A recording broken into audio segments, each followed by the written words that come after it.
buta mata hati di dalam dada, itulah orang yang tersesat dan tempatnya di neraka.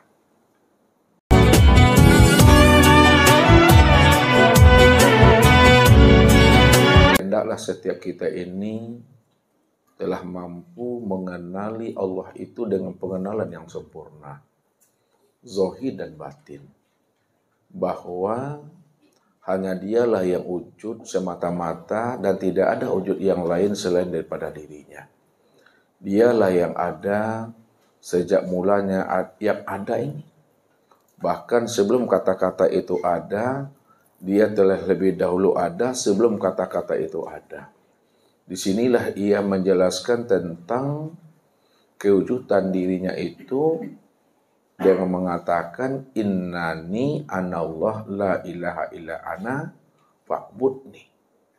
Bahwa sesungguhnya aku ini adalah Allah, tidak ada yang wujud, yang awal, akhir, zahir dan batin, dan yang bersifat melainkan hanya aku, kata Allah.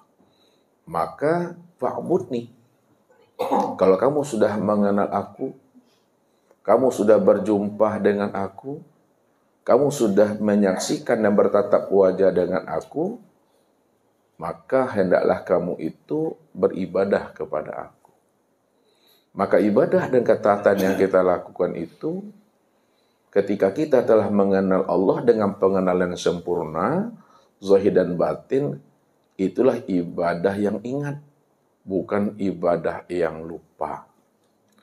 Nah, ibadah yang ingat itulah yang mesti kita pahami. Nah, kalau kita tidak mengenal akan Allah, bagaimana ibadah kita itu akan ingat? Maka ibadah yang tidak ingat itu, ini yang ditegur oleh Allah. Fawailun lil musallin. Celakalah bagi orang-orang yang sholat. Yaitu orang yang tidak ingat, orang yang tidak sadar akan dirinya siapa.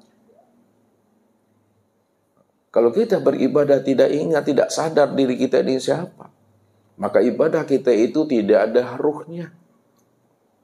Ibadah kita itu tidak ada nyawanya. Ibadah yang tidak ada ruh dan tidak ada nyawanya, itulah ibadah yang hampa.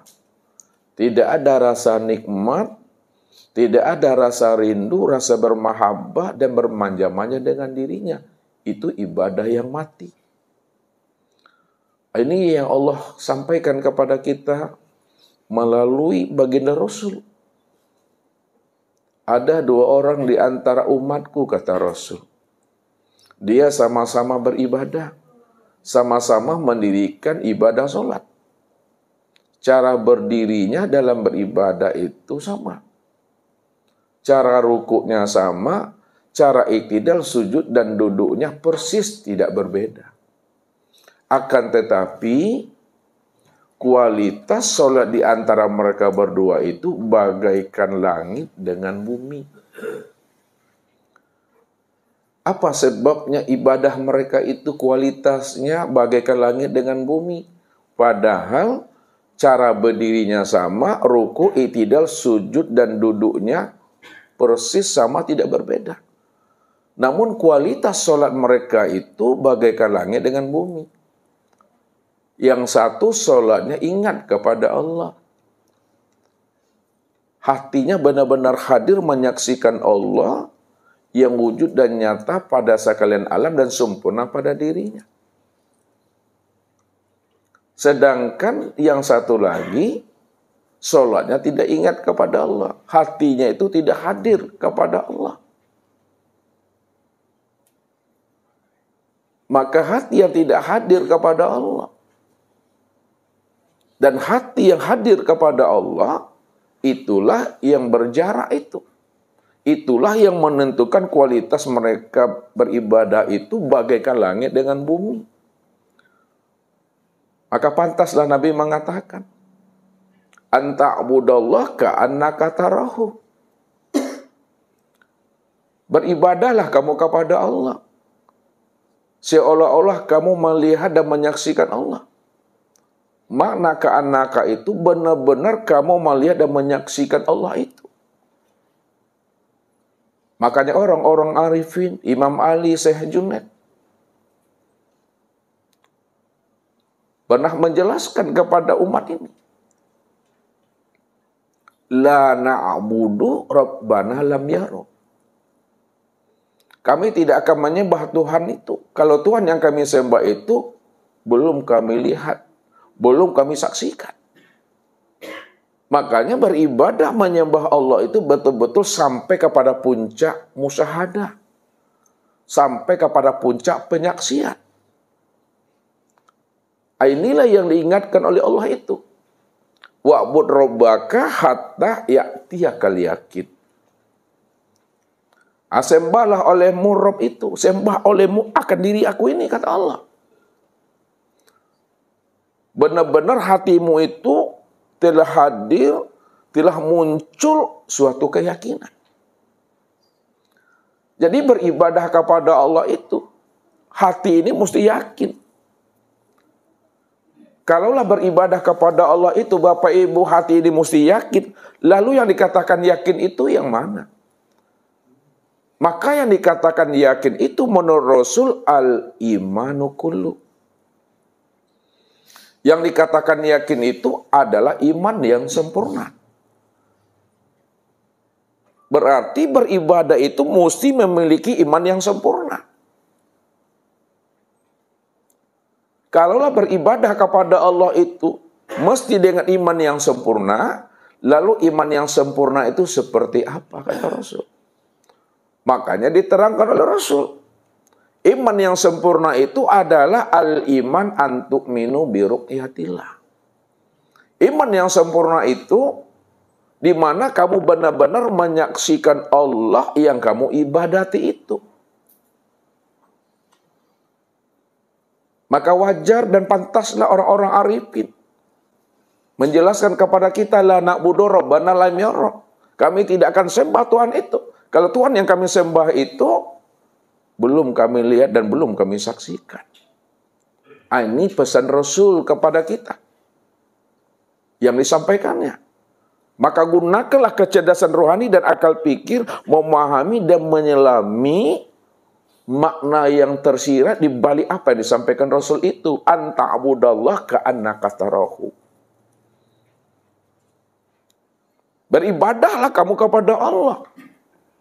Sehingga kamu beribadah itu benar-benar menyaksikan Allah itu.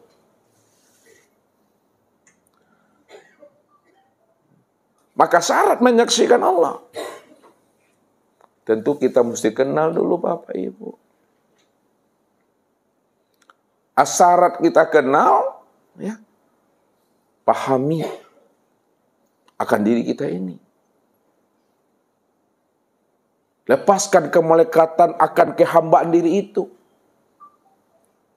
Kalau masih melekat kehambaan itu pada diri kita, masih ada keakuan dan kesadaran diri kita itu, maka selama itu kita tidak akan pernah bisa mengenal, berjumpa dan menyaksikan Allah.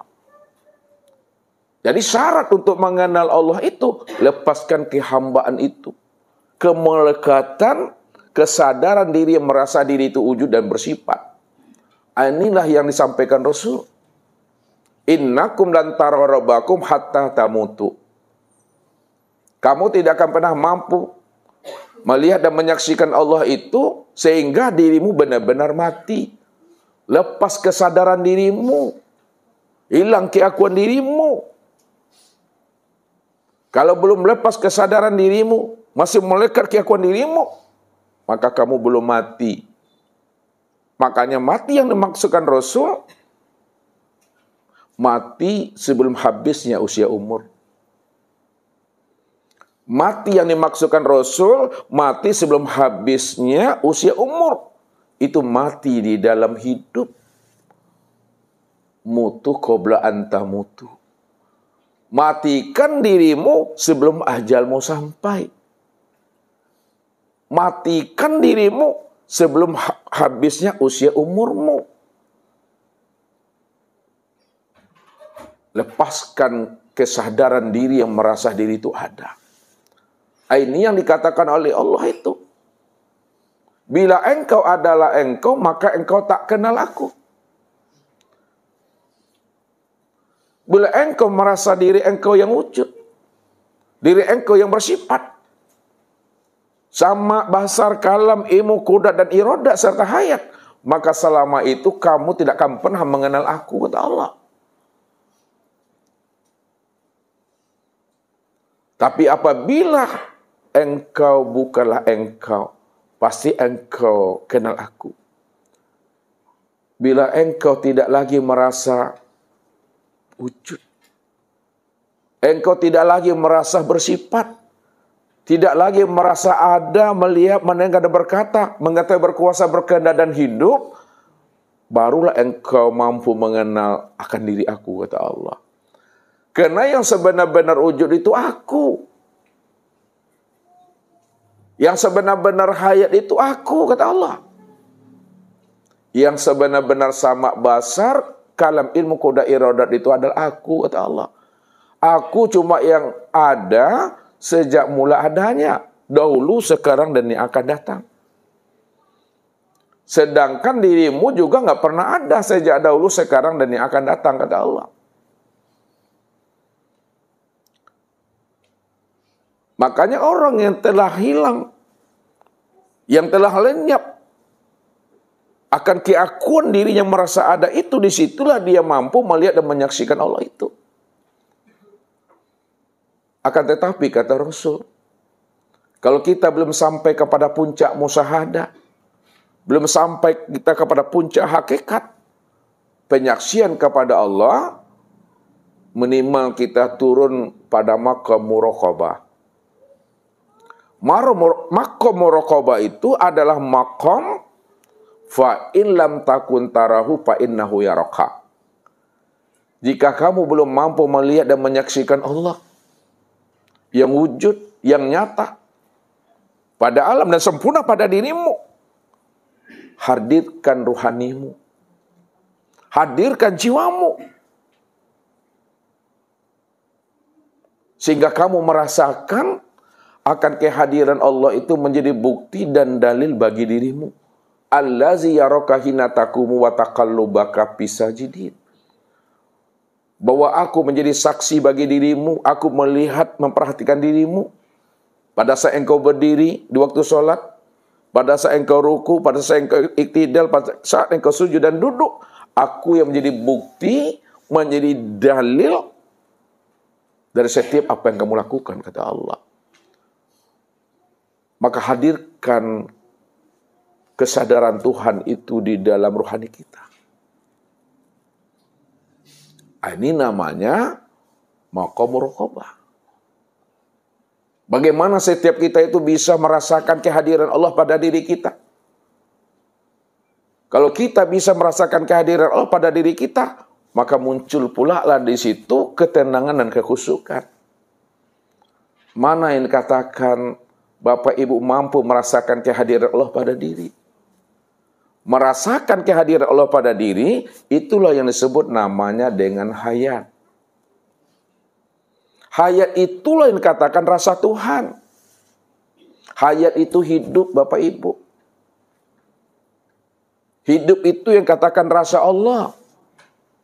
Maka rasa itu sebenarnya adalah singkatan daripada Rasul Allah. Qad ja'akum rasulun min anfusikum wa'lamu anna fikum Rasulullah. Ketahuilah olehmu bahwa di dalam dirimu itu ada Rasul Allah. Rasul Allah itu singkatannya rasa. Mana yang dikatakan Rasul Allah yang disingkat dengan rasa, itulah yang dikatakan hayat, yang hidup. Mana yang hidup pada diri Bapak Ibu itu yang katakan namanya dengan nyawa. Nyawa itu meliputi sekalian batang tubuh dan memenuhi sekalian rongga tubuh. Mana yang dikatakan nyawa? Yang dikatakan nyawa itu adalah napas. Siapa napas itu? Itu yang ruh, itu yang sebenarnya. Makanya Allah suruh kita ini berpikir. Wa fi anfusikum apalah tubsirun. Pada dirimu kenapa tidak kamu pikirkan, kata Allah. Kalau kita mau mempergunakan kecerdasan rohani dan akal fikir kita, mau kita menilik dan menyentar ke dalam diri siapa sebenarnya diri kita ini. pasti kita mampu merasakan akan kehadiran Allah pada diri kita ini. Kita kadangkala Bapak Ibu sulit, payah kita mencari yang hidup di dalam diri. Padahal kita setiap detiknya bernapas. Maka yang napas itu siapa? Itu ruh itu. Siapa ruh itu kata Allah. Maka disinilah Allah mengutarakan kepada Rasul. Kita ambil iktibarnya. Wa yas'alunaka 'anir ruh. Qulir ruh min amri rabbi. Mereka bertanya kepada engkau, hai Muhammad, tentang ruh. Katakan, hai Muhammad, ruh itu adalah urusan aku. Kalau Allah mengatakan ruh itu urusan aku, berarti ada makna yang tersirat di balik kalimat itu. Makna hakikatnya. Katakan kepada mereka, hai Muhammad, bahwa ruh itu tiada lain adalah diri aku. Itu Tuhan. Karena ruh itu sifat aku, wa sifatilah ghairi. Kalaulah ruh itu sifat aku, sama basar kalam, ilmu iroda dan hayat, wa sifatilah ghairi. Sifatku itu tiada lain adalah diri aku, itu kata Allah. Maka disitulah Allah katakan, Ana fi abdi zohiran robbi fi batni abdi. Aku nyata pada batin hambaku. Maka orang yang mau menyelami dan menyentar akan rahasia dirinya, sadarlah ia bahwa Allah itu sudah lenyap menjadi rahasia dirinya. Disitulah jauhnya yang tiada berantara dekat, yang tiada bersentuhan. Maka rasa Tuhan itu yang mesti dihidupkan selalu di dalam rohani ini. Kalau tidak ada namanya si hayat pada diri kita Bapak Ibu, mana bisa batang tubuh ini hidup? Mana bisa batang tubuh ini bergerak? Mana bisa mata ini melihat, mendengar, berkata, mengetahui, berkuasa itu? Itu karena adalah hayat itu. Siapa yang hayat itu yang sebenar-benarnya? Yang hayat itu hanya Allah. Rasa itu yang dihadirkan selalu. Tapi kalau kita tidak mau menghidupkan rasa itu dalam diri kita, maka selama hayat dikandung badan Bapak Ibu, ibadah yang kita lakukan selama ini adalah ibadah rutinitas saja. Ibadah ritual. Ibadah batang tubuh, ibadah yang tidak ada ruh dan nyawanya. Itulah ibadah yang tandus, ibadah yang gersang, atau ibadah yang mati, ibadah yang hampa. Tidak ada nikmatnya di sana.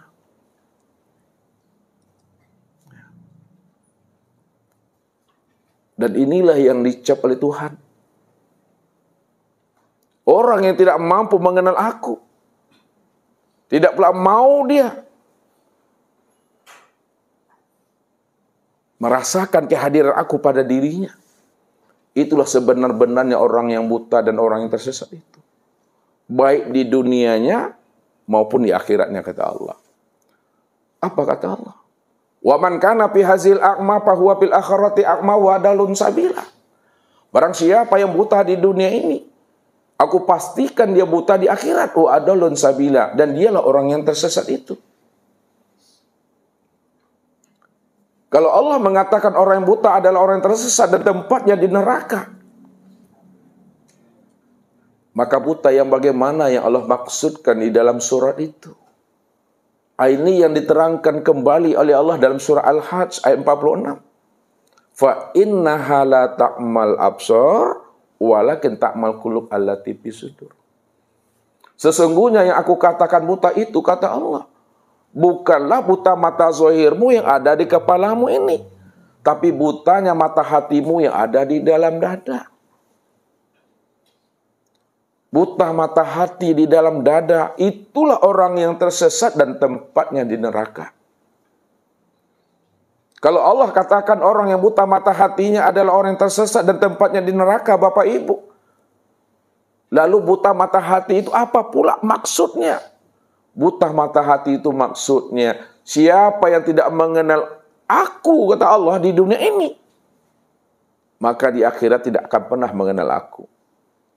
Siapa yang tidak mengenal aku di waktu hidupnya, maka di waktu matinya dia juga tidak akan pernah mengenal aku. Siapa yang tidak mengenal aku, yang telah wujud terang nyata pada dirinya, maka dia juga tidak akan pernah mengenal aku yang wujud dan terang di luar dirinya, kata Allah. Wa adallun sabilah, itulah orang yang tersesat itu. Lebih sesat lagi daripada hewan ternak. Kal an'am bal hum adall. Lebih sesat daripada hewan ternak, Bapak Ibu. Hewan ternak dikatakan sesat karena dia itu tidak punya akal pikir. Akan tetapi manusia, Allah berikan namanya akal pikir, kecerdasan rohani. Lalu dia tidak mau menilik dan ikrar ke dalam dirinya. Tidak mau dia bertafakur, menyenter dan menilik ke dalam dirinya. Man ana, siapa aku?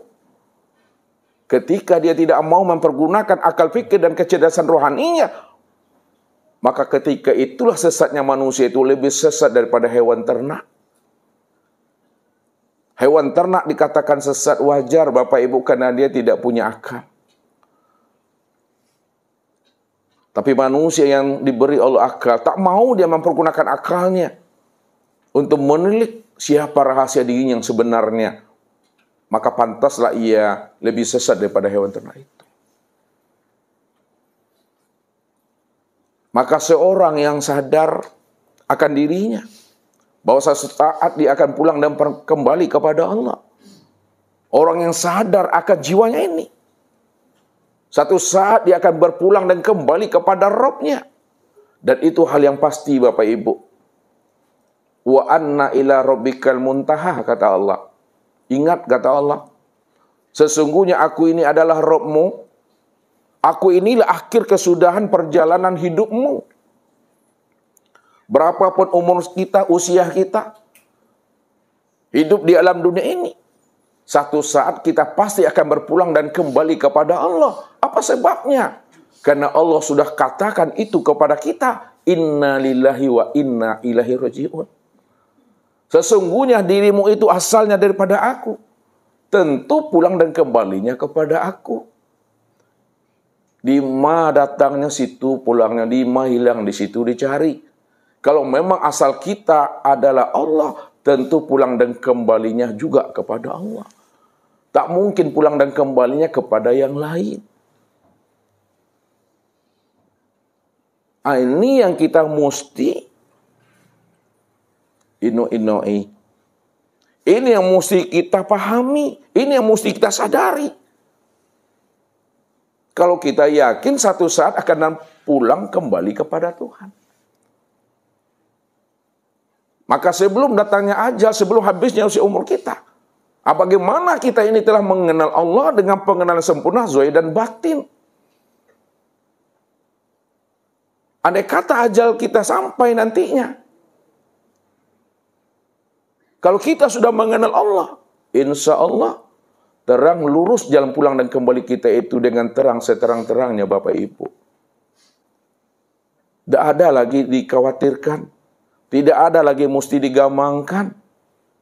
Pada saat ruh itu melepaskan cangkangnya, yang ada cuma kerinduan.